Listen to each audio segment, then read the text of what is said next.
Iran की तजारत भी इसी के साथ शामिल हो जाएगी। और इसमें बहुत सारे जहाज़ जो हैं वो चाइनीज़ भी आ जाएंगे। 26 जहाज़ अगर गुजारे हैं तो ये एक तरफ से गुजारे हैं। मोटरवे पे सफ़र करते हैं तो आप जाते हुए भी देते हैं, आते हुए भी देते हैं ना जी, टोल प्लाजा पे। इसी तरह से अब वो जिस पर पासदारान इनकलाब का टैग होगा वो गुजर जाएगा। अमेरिका को बड़ा झटका, ईरान को पैसे आना शुरू और कई जहाज़ आबनाए हरमज़ से गुजरने भी लगे और अमेरिका उनको रोक नहीं पा रहा।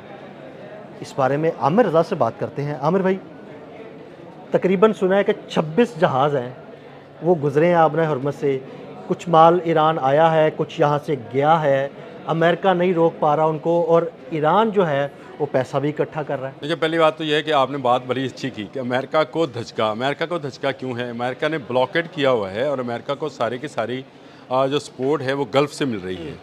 इन 26 जहाज़ों में गल्फ़ के जहाज़ भी शामिल है। अच्छा, तो इसका मतलब है एक तरह से गल्फ़ में अब तजारती बगावत शुरू हो गई है अमेरिका के ख़िलाफ़। ये एक बड़ी ख़बर है और अमेरिका के लिए वाकई में एक धचका है।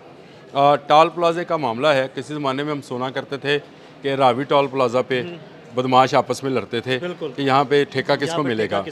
ठेका ले लिया ईरान ने। पहली बात तो ये है कि ईरान ने साबित कर दिया कि पासदारान इनकलाब जिसको चाहेंगे गुजरने देंगे, किसको चाहेंगे नहीं गुजरने देंगे। पिछले 24 घंटों में, यानी अब इस वक्त जो टाइम है इससे आप 24 घंटों में चले जाएँ तो 26 जहाज़ उन्होंने बाहिफाजत गुजारे हैं।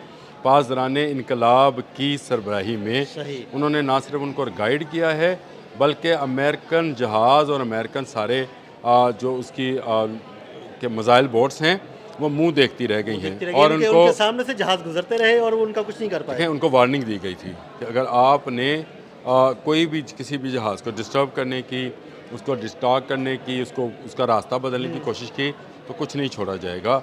हम इसको जंग समझेंगे, ऐलान जंग समझेंगे। अब इसमें दो चीज़ें हैं। अमेरिका इसलिए फंस गया, जो आपने कहा कि धचका लगा है।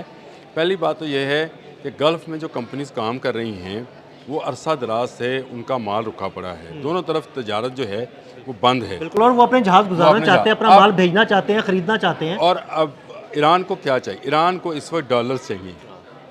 उसने पेमेंट रखी ही डॉलर्स में है, यानी $20,000 पर जहाज़ जो है वो पैसे लेना शुरू कर दी हैं।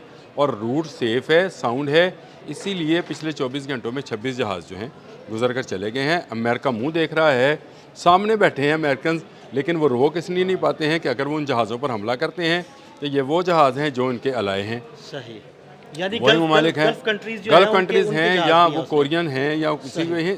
देखिए, तजारत तो इसी सूरत में होती है, वो उनके अलाए हैं। और अगर वो नहीं रोकते हैं तो ये पासदारान इनकलाब को $20,000 पर जहाज़ जो है वो टोल टैक्स दे के जा रहे हैं। तो जो उन्होंने अपनी असम्बली से कानून पास किया था कि आइंदा अब आबने हरमज़ 26 फरवरी से पहले वाली आबने हरमज़ नहीं रहेगी और जो गुजरना चाहेगा इसके बाद वो हमें टोल देकर जाएगा। देखें, इससे महंगाई तो होगी, गल्फ़ में भी होगी, बाकी ममालिक में भी होगी, हमें भी उसमें आना है। लेकिन ईरान को आप उस नहज पर ले आए। आपने ईरान को दोबारा से एक मुआशी ताकत बनाना शुरू कर दिया। ईरान मईशत, उसकी मईशत जो थी वो कमज़ोर थी। डॉलर वहाँ पे मिल नहीं रहा था, उसकी करेंसी बड़ी डाउन थी। अब अगर लाखों डॉलर उसको मिलेंगे एक जहाज़ के बदले तो उसकी मईशत तो बेहतर होगी। उसकी मईशत बेहतर भी हो रही है, दूसरा उसका बाकी ममालिक के साथ रब्ता भी बढ़ेगा। और अगर ये जहाज़ आपने हरमज़ से गुजर रहे हैं तो आपने शुरू में बिल्कुल सही कहा था कि ईरान की तजारत भी इसी के साथ शामिल हो जाएगी। और इसमें बहुत सारे जहाज़ जो हैं वो चाइनीज़ भी आ जाएंगे जो कि गल्फ़ में बहुत ज़्यादा सामान देते हैं। इसी तरह गल्फ़ में जाने वाली सब्ज़ियाँ, गोश्त और अद्वियात जो हैं वो भी आपने हरमज़ से गुजर कर जाती हैं। तो ये जाने वाले 26 जहाज़ अगर गुजारे हैं तो ये एक तरफ से गुजारे हैं। इन्हीं 24 घंटों में वो जो जहाज़ गल्फ़ की तरफ गए हैं वो भी तो टोल दे के गए हैं। अच्छा, अब जो आएगा वो भी देगा, $20 देगा, जो जाएगा भी वो भी गुजरने का टोल है, जाने आने वाला। जैसे आप मोटरवे पे सफ़र करते हैं तो आप जाते हुए भी देते हैं, आते हुए भी देते हैं ना जी, टोल प्लाजा पे। इसी तरह से अब वो जिस पर पासदारान इनकलाब का टैग होगा वो गुजर जाएगा। ये हम टैग समझ लें, आपको यहाँ इसको आई टैग कहना चाहिए, ईरानी टैग। ईरानी टैग जहाज़ जो हैं उनको रास्ता बताया जाएगा। के लिए ई टैग लगवाते हैं, वहाँ पर आई टैग लग गया। अब आई टैग जो है वो लगे हुए जहाज़ जो हैं उनको अमेरिका इसलिए नहीं रोक पाएगा कि अमेरिका के अलाए रहे हैं ये सारे मुल्क, उनकी तजारत भी बंद थी। यहाँ मुल्क वो हैं जिनके सामने अमेरिका खड़ा नहीं हो सकता। ट्रंप चीन के सामने क्या चीन खड़ा के होगा? सामने नहीं खड़ा हो सकता। दौरा चीन में हमने वाज़ेह तौर पर वाज़ा देख पे लिया। देख लिया। तो अब चीन जो है उसकी तजारत जो है उसमें भी इजाफा होगा, और चीन जो करेंसी देगा वो अपनी करेंसी ईरान को देगा। ईरान उससे उसी की टेक्नोलॉजी जो है वो हासिल करेगा। देखिए, ईरान दोहरा फ़ायदा उठाएगा। एक तो उसकी तजारत बढ़ेगी, दूसरा उसकी डिफेंस जो है वो ज़्यादा मजबूत होगी, जो कि चीन के ज़रिए होगी। और तीसरा, गल्फ़ ममालिक को अब समझ आ गई है कि ईरान को कुछ दिए लिए बगैर यहाँ से गुजरा गुजारा नहीं नहीं है जाए। अब। अब यहाँ से गुजरेगा वही। ये सारा उनके पेटे पड़ गया। ये अच्छा भला चल रहा था। सुकून था आपने दुनिया हरमज़ में, आराम से तिजारत हो रही थी। आपने हरमज़ इतनी पुरसुकून, कहते हैं कि ये गेटवे था कि यहाँ पर कभी कोई हंगामा नहीं हुआ था। बिल्कुल। लेकिन देखें, आग लगा दी अमेरिका ने, और इस आग का तपश गल्फ़ में महसूस की जा रही है।